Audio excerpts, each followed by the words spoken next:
दोस्तों, साल 2022 में द आर्कटिक वॉइड नाम की एक फिल्म आई। इस फिल्म की कहानी में एक टूरिस्ट शिप आर्कटिक में चला जाता है और फिर मिस्टीरियसली उसमें मौजूद सभी इंसान गायब हो जाते हैं। वैसे ये फिल्म लो बजट की है मगर कहानी इंटरेस्टिंग है, तो ये अंत तक आपको जोड़े रखेगी। जैसे ही फिल्म की कहानी शुरू होती है तो हमें दो अमेरिकन्स दिखाए जाते हैं जो कि आर्कटिक सर्कल के एक इलाके में आए थे। एक का नाम एलन और दूसरे का रे था। ये दोनों असल में फिल्म मेकर्स थे और यहाँ आर्कटिक सर्कल में एक डॉक्यूमेंट्री शूट करने आए थे। एयरपोर्ट पर सामान खो जाने की वजह से एलन बहुत गुस्सा लग रहा था और इस इलाके की आबादी भी ज्यादा नहीं थी, तो एयरपोर्ट से निकलने के बाद इन्हें बड़ी मुश्किल से कैब मिल जाती है। यहाँ से एक समुद्री जहाज निकलने वाला था और इन लोगों को उसी पर चढ़ना था। देर काफी हो गई थी मगर खुशकिस्मती से ये लोग समय पर पहुंच जाते हैं। इन्हें कैमरामैन की भी जरूरत थी, इसलिए इन्होंने यहाँ का एक आदमी हायर किया था। वो कोई प्रोफेशनल नहीं था मगर इन्हें कोई और मिला नहीं, इसलिए इसका नाम है शॉन और ये पहले मिलिट्री में था। ये लोग जिस बोट पर थे उसमें और भी टूरिस्ट मौजूद थे। असल में ये अलग अलग कंट्री से आए थे। कुछ वैज्ञानिक थे, कुछ ऐसे ही सैर पर आए थे। इनके टूर गाइड का नाम था जिम, जो कि सबको इस इलाके के बारे में बताता है। इनका सफर शुरू हो चुका था। सभी लोग बहुत एक्साइटेड थे। एलन शायद इस ट्रिप और अपने काम से खुश नहीं था और ये अंदाजा शुरू से ही लगाया जा सकता है। ये दोनों शॉन के बारे में ज्यादा कुछ नहीं जानते थे। उसके पास एक बॉक्स था जो वो हर समय अपने साथ रखता। खैर, ब्रेकफास्ट करते समय एलन और रे शॉन के उस बॉक्स को खोल कर देखते हैं। उसमें एक अजीब और पुराना सा साउंड डिवाइस था। एलन के मना करने के बावजूद रे उस हेडफोन को लगा देता है और उसके म्यूजिक को सुनने लगा, जो काफी अजीब था। वैसे इसमें कोई म्यूजिक नहीं था, बस कुछ आवाजें थी। फिर रे एलन को भी ये सुनने का कहता है। जैसे ही उसने हेडफोन लगाया, थोड़ी बहुत आवाजें उसने भी सुनी मगर इतने में शॉन वहां आ गया। शॉन को पता ना चले इसलिए ये दोनों तुरंत उस बॉक्स को बंद कर देते हैं। असल में शॉन अपने उस बॉक्स को ही लेने आया था। शायद ये डिवाइस उसके लिए बहुत खास है। खैर, एलन शॉन को आसपास के इलाके को शूट करने के लिए भेज देता है और खुद वो वॉशरूम जाकर अपनी पत्नी को टेक्स्ट करता है, मगर यहाँ पर कोई नेटवर्क नहीं था, इसलिए उसके सभी मैसेजेस फेल्ड हो गए। आने से पहले एलन का अपनी पत्नी से झगड़ा हो गया था और अब एलन पछता रहा है। कुछ देर बाद ही रे और शॉन वीडियो रिकॉर्ड करने लगे जिसमें वो जिम की भी एक फुटेज लेते हैं। रे जिम से पूछता है कि लोग यहाँ क्यों रहते हैं, ये जगह दुनिया से अलग थलग है। जिम बताता है कि लोग यहाँ रहते हैं क्योंकि यहाँ वो खुद को नेचर के करीब महसूस करते हैं। जब जिम वहाँ से गया तो रे ने एक पक्षी देखा। उस पक्षी की आंखों से खून बह रहा था। उसे ये बहुत ही अजीब लगा। वो शॉन को भी ये दिखाना चाहता था मगर तब तक वो पक्षी उड़ चुका था। खैर, इस बात को इग्नोर करके ये लोग आगे बढ़ते हैं। रे एलन के पास गया जो दो वैज्ञानिकों के साथ बात कर रहा था। असल में ये दोनों सोलर फ्लेयर को स्टडी कर रहे थे कि कैसे एक पावरफुल सोलर विंड इंसानी दुनिया को तहस नहस कर सकते हैं। और इनकी ये बातचीत अब याद रखे। उनके जाने के बाद एलन अपने दोस्त रे को अपनी समस्या बताता है कि उसकी शादीशुदा जिंदगी अच्छी नहीं जा रही। खैर, रे उसे हिम्मत देता है और ये सफर एंजॉय करने की सलाह देता है। दोनों ये बातें ही कर रहे थे कि तभी उन्हें बाहर शोर सुनाई दिया। ये दोनों जब बाहर आए तो देखा कि सभी लोग इस समय एक भयानक मंजर देख रहे हैं। कुछ ही दूरी पर एक वॉलरस अपने बच्चे को खुद ही मार रही थी। ये देखकर सभी लोग बहुत ही डिस्टर्ब हो गए। जिम कहता है कि मैंने आज से पहले ऐसा कुछ भी नहीं देखा और सबको वो अंदर ले जाता है। आहिस्ता आहिस्ता इनका ये खूबसूरत सफर एक भयानक मोड़ लेने लगा था क्योंकि यहाँ कुछ तो अजीब है। जिम सबको खाने के लिए एक मछली देता है। एलन भी उसमें से खाने का फैसला करता है मगर अचानक उसकी तबीयत खराब हो गई और वो उल्टियां करने लगा। शॉन वीडियो रिकॉर्ड कर रहा था। बाकी टूरिस्ट काफी खुश लग रहे थे मगर अचानक से कुछ होने लगा। जिम का ध्यान आसमान में उड़ने वाले पक्षियों पर गया। वो अपने पैटर्न में नहीं उड़ रहे थे और फिर देखते ही देखते इस शिप पर एलन, रे और शॉन के अलावा जितने भी इंसान थे वो रहस्यमय तरीके से गायब हो गए। क्योंकि शॉन सब रिकॉर्ड कर रहा था इसलिए उसने ये सब घटित होते देखा। वो हैरान था, समझ ही नहीं पा रहा था कि आखिर हुआ क्या। रे और एलन भी जब बाहर आए वो दोनों भी हैरान थे। लोगों का सामान वहां था मगर लोग नहीं थे। शुरू में तो इन्हें लगा कि शायद ये कोई प्रैंक होगा, तो ये लोग बोट को एक्सप्लोर करने लगे मगर कोई भी नहीं था। जल्द ही इन्हें अंदाजा हो गया कि ये कोई मजाक नहीं है। लोग सच में गायब हो चुके हैं मगर कैसे, ये इन्हें समझ नहीं आ रहा था। एलन और रे शॉन से पूछते हैं कि क्या उसने कुछ देखा, मगर उसका भी यही जवाब था कि मुझे नहीं पता, सब कुछ बहुत ही अचानक से हुआ। शॉन अपना सेल फोन निकालकर मदद के लिए कॉल करने की कोशिश करता है, मगर हमेशा की तरह कोई नेटवर्क ही नहीं था।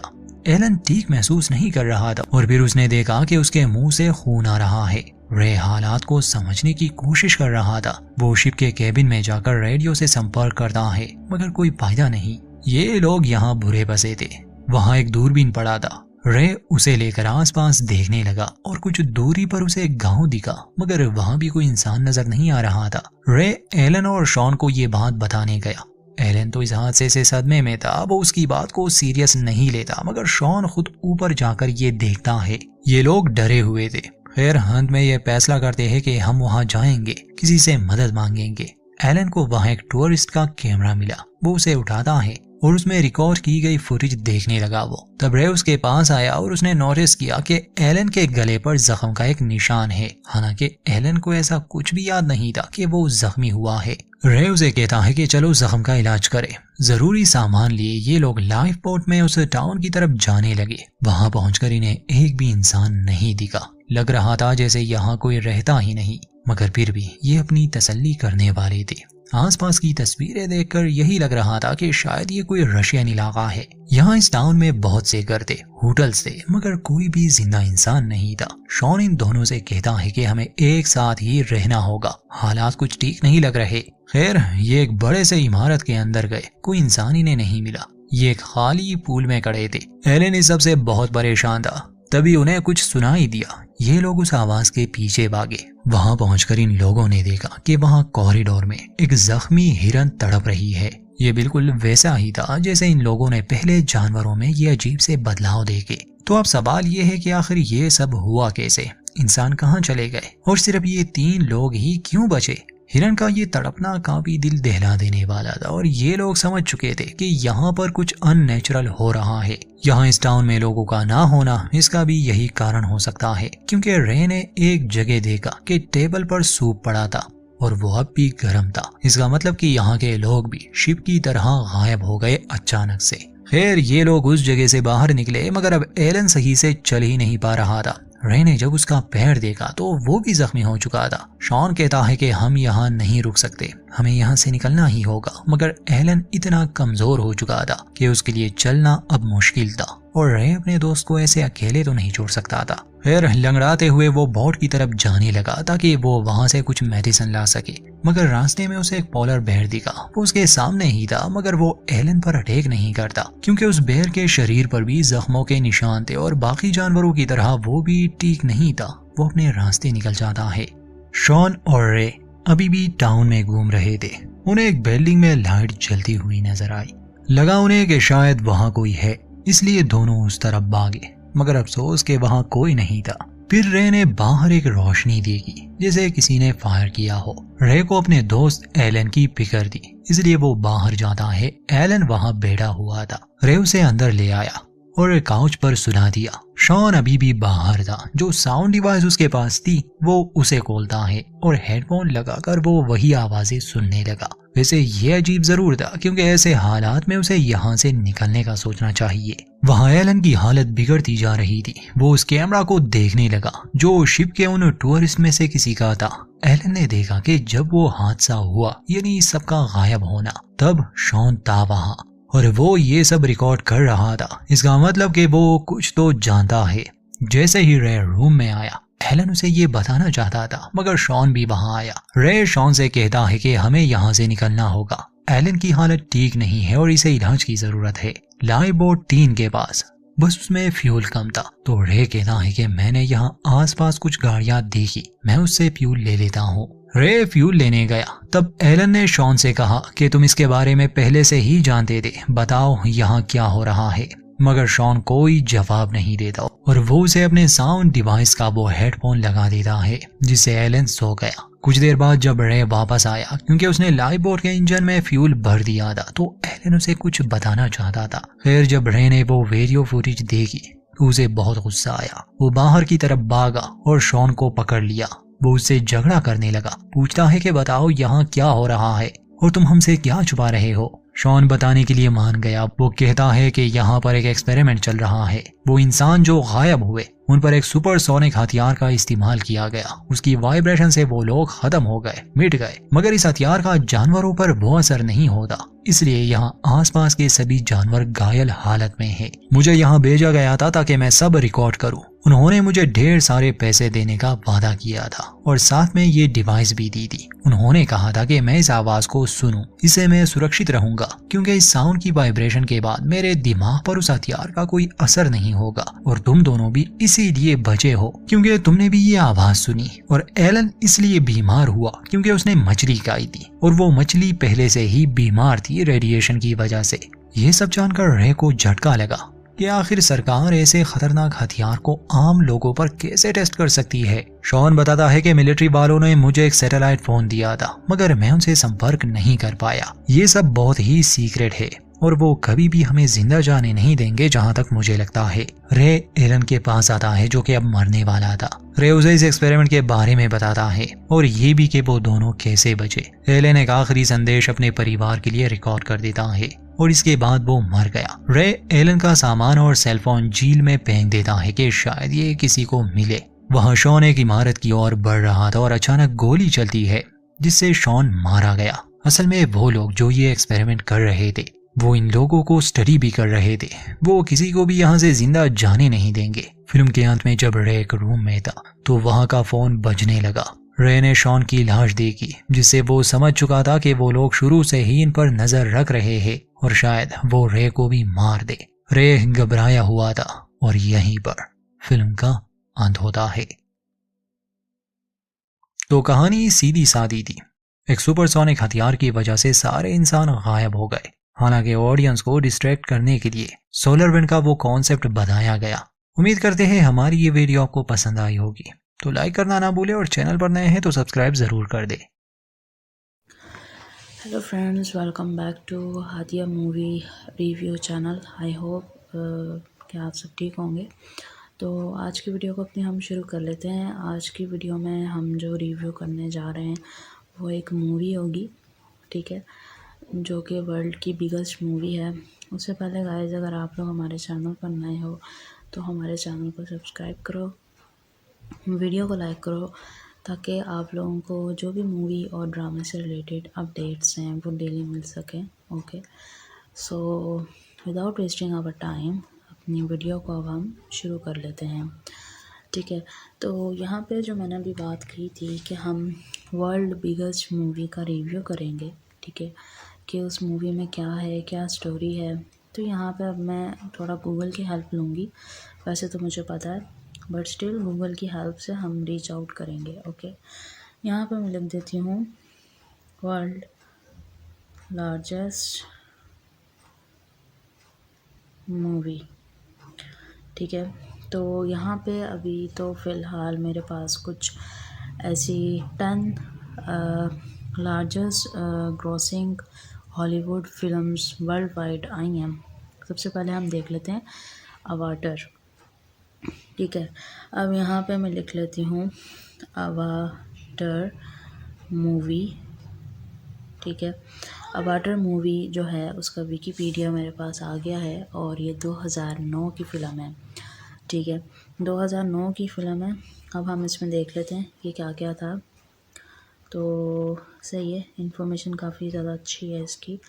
अब हम देख लेते हैं। तो Avatar is a 2009 epic science fiction film, ठीक है। ये बहुत ज़्यादा एपिक साइंस फिक्शन फ़िल्म थी।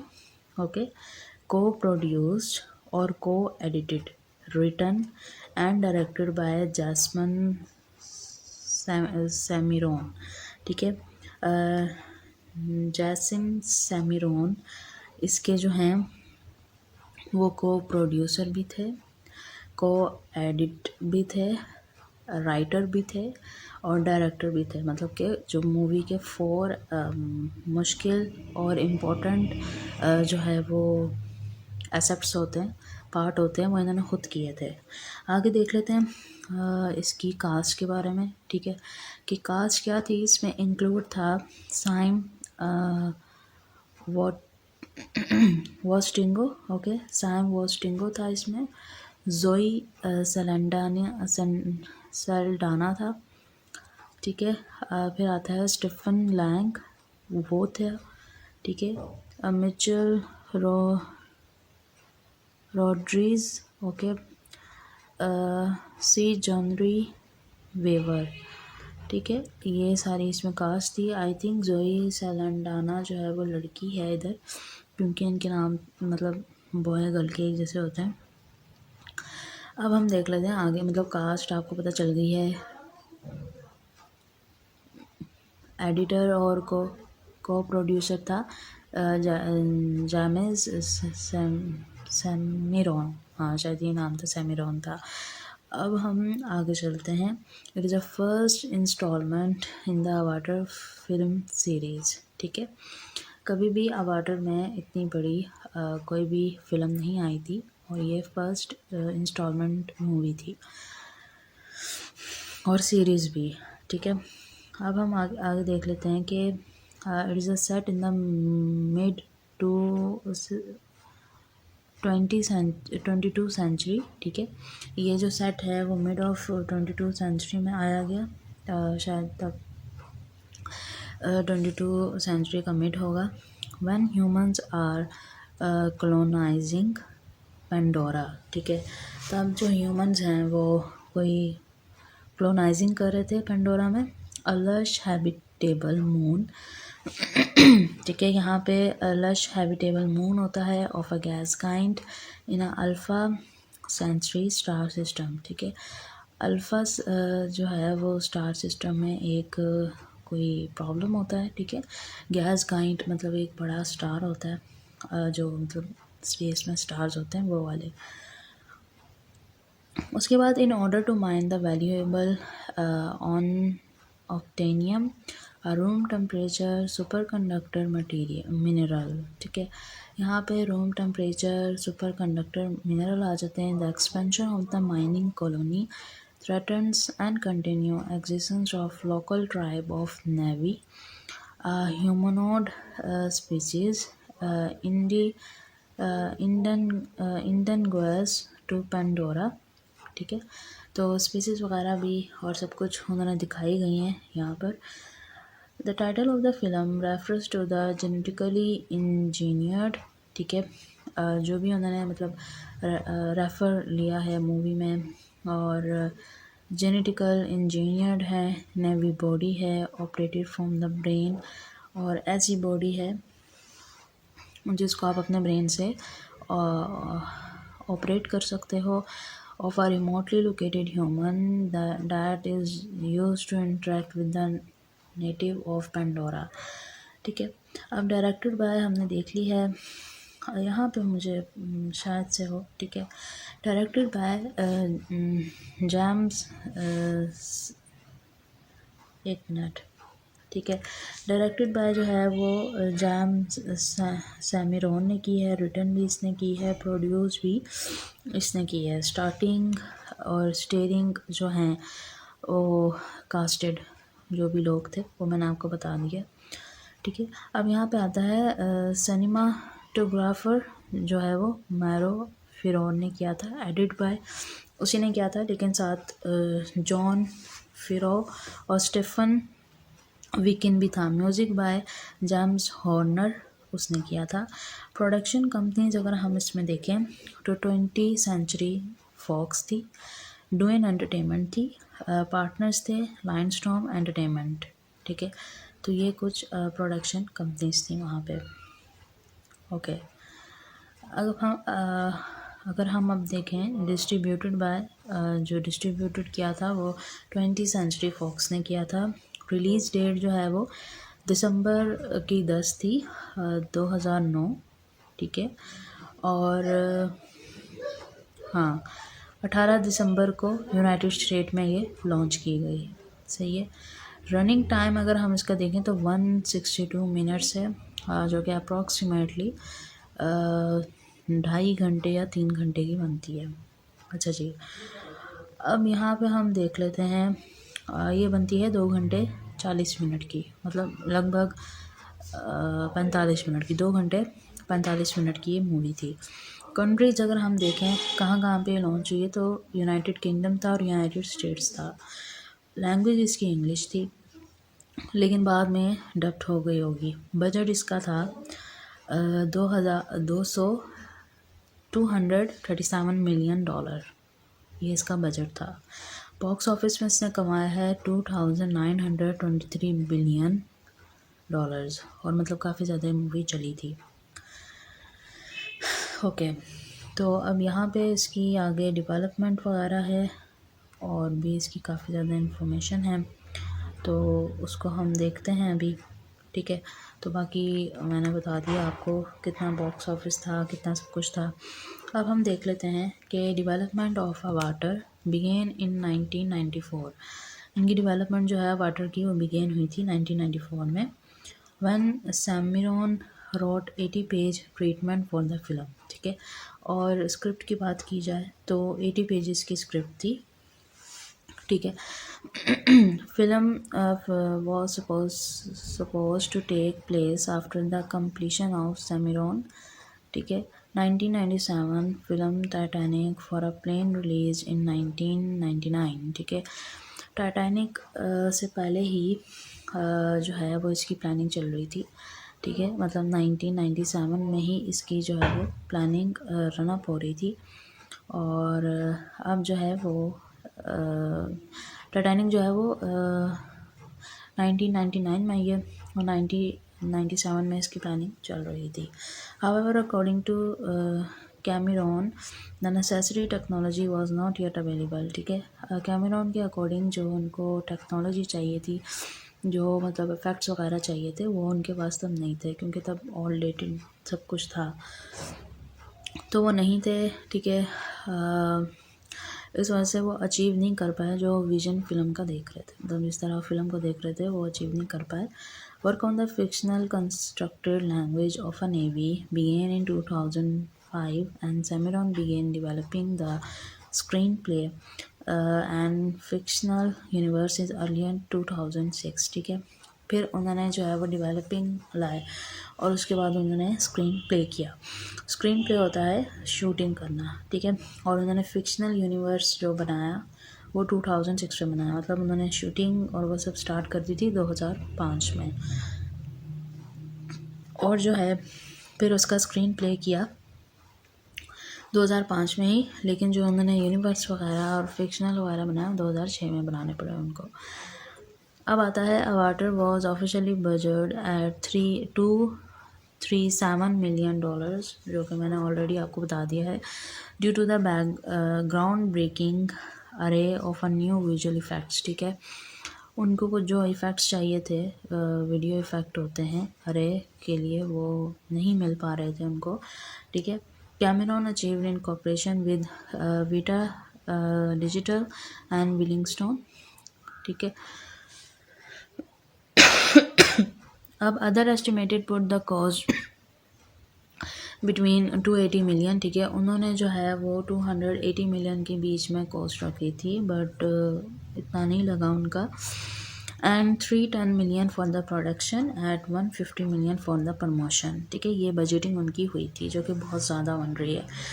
बट आगे देख लेते हैं। The film made extensive use of 3D computer graphics. ठीक है, फिल्म में जो है वो काफ़ी ज़्यादा 3D कंप्यूटर ग्राफिक्स यूज़ हुए हैं, and a new motion capture, और उसमें काफ़ी ज़्यादा मोशन कैप्चर किए गए हैं क्योंकि अवाटर्स थे उसमें।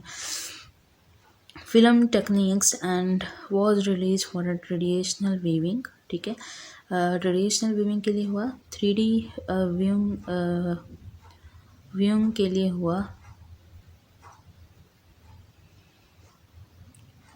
Using the real D. उन्होंने अब इसमें जो भी यूज़ किए थे, डी मीन डिस्प्ले, इसमें था रियल डी था।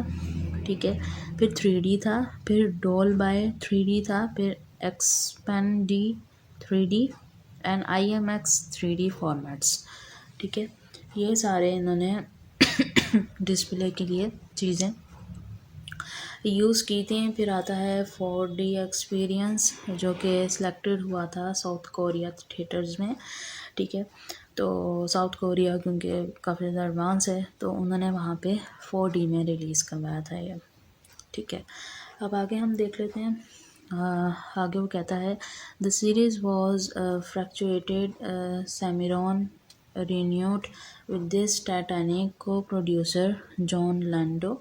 ठीक है, उन्होंने फिर इसकी जो सीरीज़ के फीचर थे वो जो टाइटैनिक के को प्रोड्यूसर थे उनके साथ मिलकर प्लानिंग की और उनसे मशवरा लिया। ठीक है, who he could later credited for having a prominent role in the film production, और इसके बाद उनको एक prominent role दिया गया फिल्म में। अब हम और देख लेते हैं। यहाँ पे वो कहता है कि Avatar premiered at the Odeon Leicester Square in the London on December 10, 2009, okay, and was released in the United States on December 18. The film received positive reviews from critics who highly praised its groundbreaking visual effects। ठीक है, कुछ लोगों ने इसको criticise किया क्योंकि उनका जो ग्राउंड ब्रेकिंग विजुअल इफ़ेक्ट्स था उसकी वजह से। Through the story received some criticism for being deviated during the theatrically run, the film broken several box office record। ठीक है, इस तरीके के जो इसका मतलब मजाक उड़ा था, इसकी वजह से जो है वो इसने सर्वल बॉक्स ऑफिस का जो है रिकॉर्ड ब्रेक किया क्योंकि ये वर्ल्ड की लार्जेस्ट ऐसी मूवी थी जो काफ़ी ज़्यादा हाई पे गई, including become the highest grossing film all the time. ठीक है, और ये ऐसी फ़िल्म है जिसने मतलब बहुत ज़्यादा जो है वो प्रॉफिट अर्न किया। In 2019 the position was overtaken by Avengers. ठीक है, एंड गेम। एवेंजर्स ने इसकी पोजीशन ले ली जो कि एंड गेम के नाम से भी जानी जाती है। सो गाइस, ये था हमारा अवाटर का एक्सप्लेनेशन। ठीक है, मूवी का रिव्यू भी कर दिया, कास्ट कौन कौन सी थी सारा कुछ कर दिया, आप लोग उसको देख सकते हो। आई थिंक नेटफ्लिक्स या अमेज़ॉन प्राइम पर आप लोगों को मिल जाएगी। सो गाइस, ये था हमारा छोटा सा review about the world largest movie Avatar के बारे में। आई होप आप लोगों को अच्छा लगा होगा। हम मिलते हैं नेक्स्ट वीडियो में, तब तक के लिए अल्लाह हाफिज़।